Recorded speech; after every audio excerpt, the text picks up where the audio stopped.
Bayonetta Origins Cereza and the Lost Demon est le spin-off de la série Bayonetta, développé par Platinum Games et sorti en 2023 en exclusivité sur Nintendo Switch.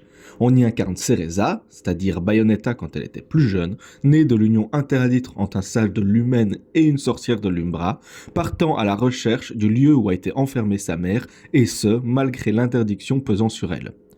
Perdue, elle invoquera sans le vouloir un démon nommé Chouchou dans son doudou qui ne peut pas être renvoyé dans son monde car elle n'en a pas encore la possibilité. Ceci mènera donc à une collaboration entre nos deux héros pour braver les dangers de la forêt dans laquelle ils se retrouvent. La grande particularité de ce jeu, et ce qui va nous intéresser ici, c'est que nous allons contrôler nos deux personnages en même temps et avec la même manette, ce qui va nous emmener à nous poser la question suivante: comment le contrôle de deux personnages en simultané avec une seule manette modifie-t-il la perception du joueur tout en restant accessible à tout le monde? Tout d'abord, voici comment fonctionne cette mécanique. Avec le Joy-Con gauche ou la partie gauche de la manette, on contrôlera Cereza. Et avec l'autre Joy-Con ou l'autre côté de la manette, ce sera Chouchou qui sera contrôlé. Durant l'exploration et les combats, Cereza n'est pas en mesure d'attaquer, seul Chouchou est capable de le faire. Cependant, elle est tout de même capable d'utiliser sa magie en combat pour immobiliser les ennemis et en dehors des combats pour pouvoir débloquer des passages, notamment en brûlant des rondes.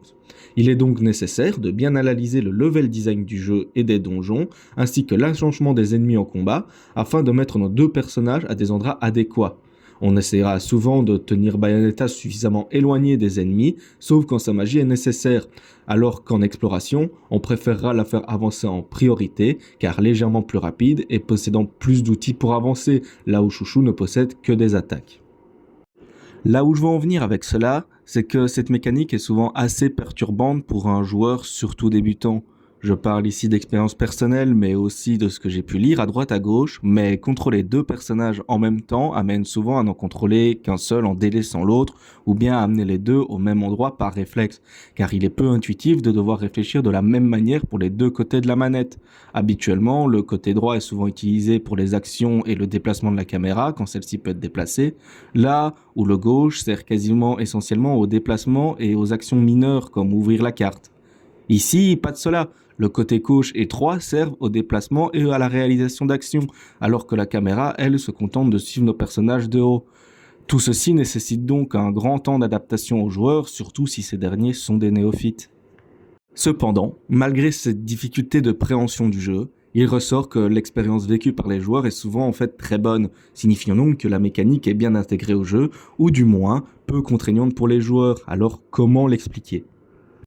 En premier lieu, le jeu a un rythme plus lent que les autres jeux de la série Bayonetta. Ici, notre héroïne ne court pas partout avec une palette d'action et d'attaques élevée comprenant des tonnes de combos, mais elle est plus lente et entre guillemets plus fragile, avec comme seule action réalisable le fait de lancer des sorts.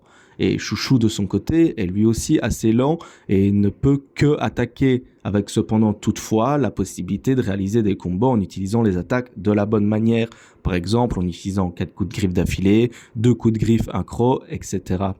Cela permet de donner du temps aux joueurs pour prendre en main correctement la mécanique, et ce tout en restant cohérent avec l'univers du jeu, puisque Cereza n'est ici encore qu'une enfant, et elle n'est pas encore la grande sorcière comme on la connaît. C'est normal qu'elle soit plus fragile et lente. Chouchou, lui, de son côté, étant un gros démon, c'est logique que ce soit lui qui prenne le devant pour attaquer. De plus, l'aspect dungeon crawler, c'est-à-dire d'exploration de donjons que va prendre le jeu, renforce aussi cet aspect. Avec une plus grande emphase mise sur l'exploration, le fait de contrôler deux personnages va permettre de réaliser plusieurs actions en simultané, et ce, tout en laissant suffisamment de temps au joueur pour contrôler correctement ces personnages, car il ne sera pas assailli de tous des côtés par des ennemis. D'un autre côté, la difficulté globale du jeu est adaptée à cette mécanique. Les combats par exemple seront un peu moins dynamiques et rapides que dans les autres opus de la série pour pouvoir laisser l'occasion aux joueurs de comprendre le terrain et les aptitudes des ennemis et afin de savoir ce qu'ils doivent faire avec ces personnages. La courbe de difficulté ne montera d'ailleurs pas très haut afin de ne pas demander trop d'efforts à la fois cognitifs et mécaniques pour pouvoir venir au bout du jeu. Cependant, il est tout de même à noter que la lisibilité des combats laisse parfois un peu à désirer, à cause notamment des effets visuels, des couleurs ou bien du placement des personnages. Ce qu'il vous est peut-être déjà arrivé d'être certain d'avoir laissé quelque chose à un endroit précis et en fait il n'y était pas. Ça peut arriver ici dans le jeu, ce qui peut être assez embêtant. Si malgré cela, la mécanique reste encore trop difficile à appréhender, les joueurs vont développer eux-mêmes leurs petites techniques pour continuer à prendre du plaisir sur le jeu. Certains d'entre eux vont par exemple décider de contrôler successivement chaque personnage.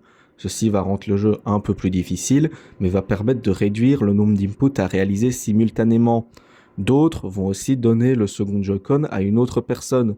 Cela ne fonctionne du coup pas avec une manette traditionnelle, mais cela permet de transformer une expérience solo en expérience multijoueur, tout en réduisant la concentration demandée pour le contrôle des personnages.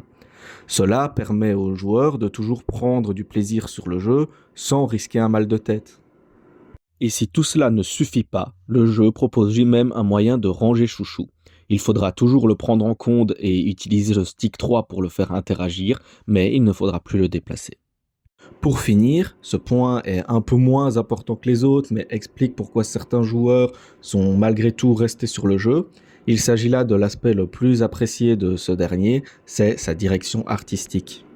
Celle-ci tranche radicalement avec celle des autres opus de la série, en prenant ici des inspirations dans les contes de fées et dans les couleurs aquarelles. Cela donne un aspect plus féerique, doux et mignon au jeu, ce qui colle assez bien avec son univers et surtout à ses personnages, qui sont une petite sorcière et un gentil démon. Démon qui en version originale s'appelle d'ailleurs Cheshire, comme le chat dans Alice au pays des merveilles. Cela permet de rendre l'expérience visuelle plus agréable, rendant donc le désagrément de la mécanique un peu moins important dans la tête du joueur. Cela ne la rend évidemment pas moins complexe ou plus facile à prendre en main, mais cela l'accompagne et rend l'expérience de jeu globale plus agréable. Cela forme d'ailleurs le point le plus apprécié par la communauté et ce qui fait rester les joueurs sur le jeu. Il me semblait donc assez intéressant d'en parler. En conclusion, Bayonetta Origins Cereza and the Lost Demon propose une mécanique très intrigante et perturbante pour le contrôle de ses personnages. Il modifie la perception du joueur en le forçant à réfléchir en même temps aux actions de deux personnages ainsi qu'à comment les faire avancer dans le niveau. Mais le jeu reste malgré tout accessible de par son rythme ainsi que sa courbe de difficulté, tout en laissant aux joueurs la possibilité de trouver leur propre manière de jouer au jeu, que ce soit petit à petit ou à deux. Tout cela baigné dans une direction artistique remarquable et des personnages attachants. Merci beaucoup à vous d'avoir regardé cette vidéo et qui sait, peut-être à une prochaine fois. Salut!